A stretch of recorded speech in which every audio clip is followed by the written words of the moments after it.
Actually, wala akong listahan ng speech ko dahil matagal ako kagabi nag-decide kung pupunta ako dito sa Thanksgiving.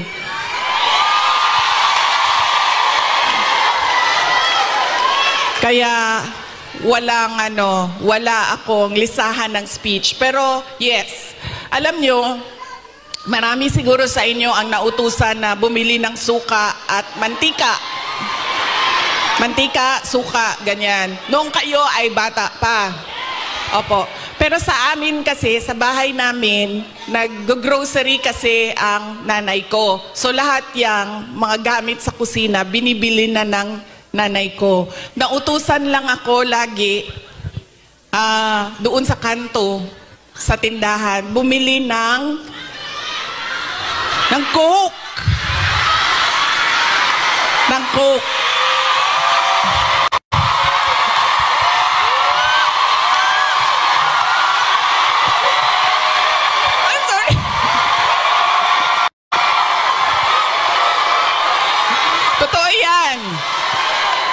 Hindi joke yan totoo yan.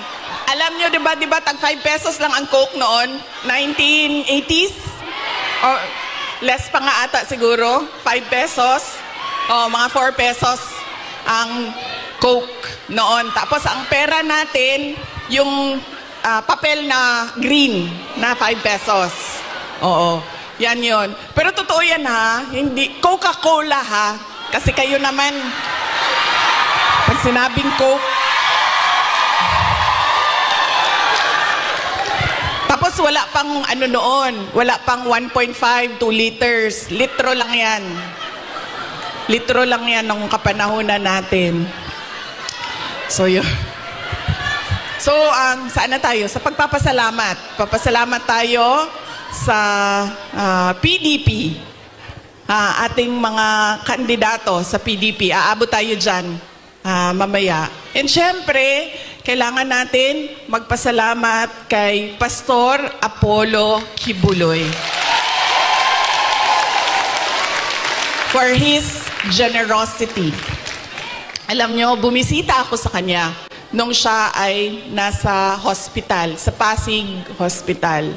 Sabi niya sa akin, kung hindi ako nakulong, kung hindi ako inoppress, pinahirapan, hindi ko maisip na tumakbo para tumulong sa mga nakakulong, sa mga pinapahirapan at sa na-oppress. Sabi niya, tama lang na ganito ang nangyari dahil naliwanagan ako at napaabot sa akin ang mensahe na kailangan kong tumakbo bilang senador para tumulong sa mga nahihirapan at pinapahirapan.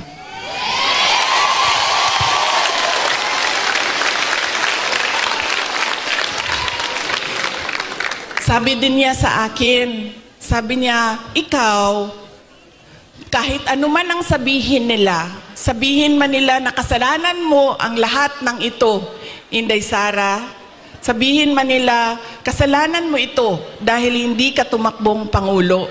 Pero sabi niya, ayaw na.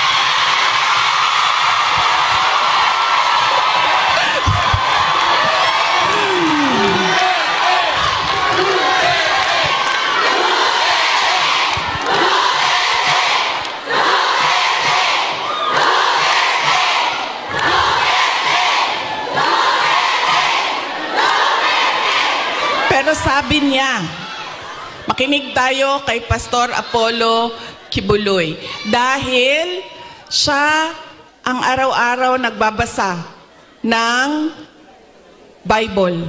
Siya ang nakakaalam by heart kung ano ang salita ng Diyos. Ano ang words of God. Sabi niya sa akin, sabi niya, ganitong nangyari sa buhay ko. Sabi niya, Inday Sara, ganyan din nangyari sa buhay mo dahil hindi pwede na ikaw ang mauna at sila ang sumunod. Dahil wala ng katapusan. Dapat sila ang mauna at ikaw ang sumunod.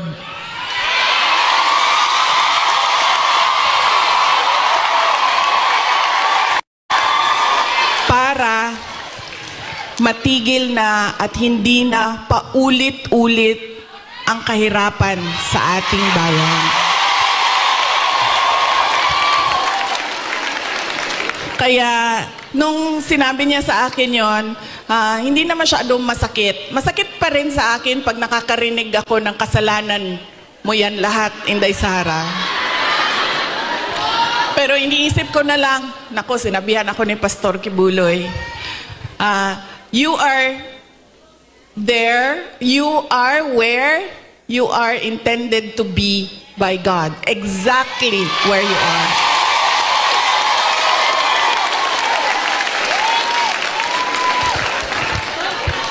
So yaan po, hindi pa, alam mo, hindi pa ako nangalahati sa pagpapasalamat ko ha, kaya bilis-bilisan natin. Hanggang anong oras ba ako pwede, sir? Go lang daw. Go. Ay, hindi kami pwede mag-abot ni PRD kay kasampo na pud ko oton.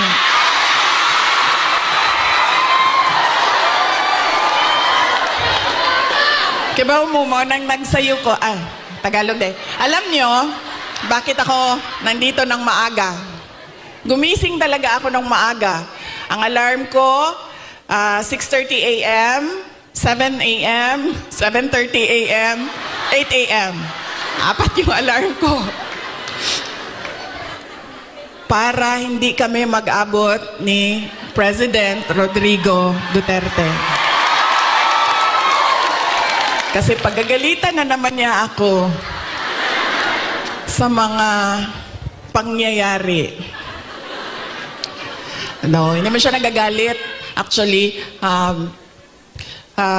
mabait. Kumalma na si PRD nung medyo nagka-edad na siya. Mahal ko kayo.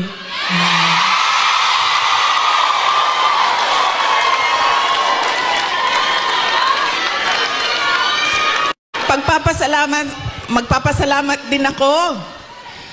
Thank you po ako. Kagabi po, merong mga kababayan natin na nasa hotel. Hotel. Kayo ba yun, ma'am? Opo. Maraming salamat sa pag-welcome ninyo sa amin doon sa hotel. Mahal ko kayo. Maraming salamat. Pero bakit, ma'am, wala kayong dala na roasted goose? Sorry, may dala kaming suka. Kayo, walang dalang roasted goose.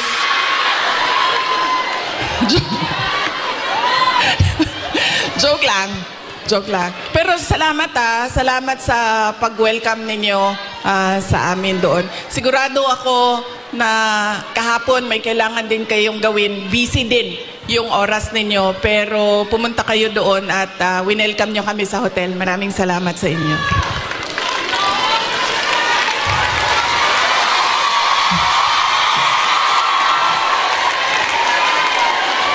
Ang sunod ko po na pagpapasalamat ay personal po sa akin.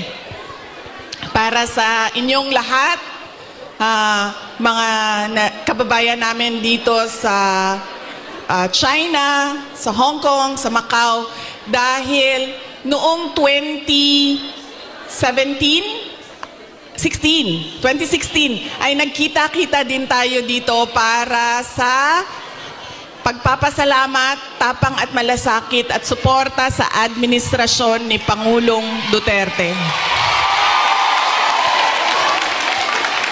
Kaya papasalamat po ako dahil from 2016 hanggang 2025 ay nandyan pa rin kayo at nandito pa rin kayo para sa bayan.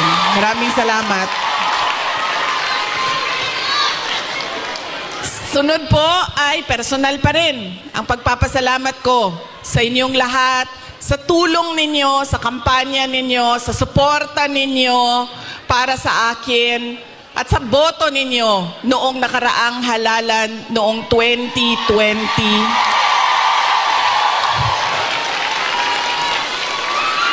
Sa susunod na halalan sa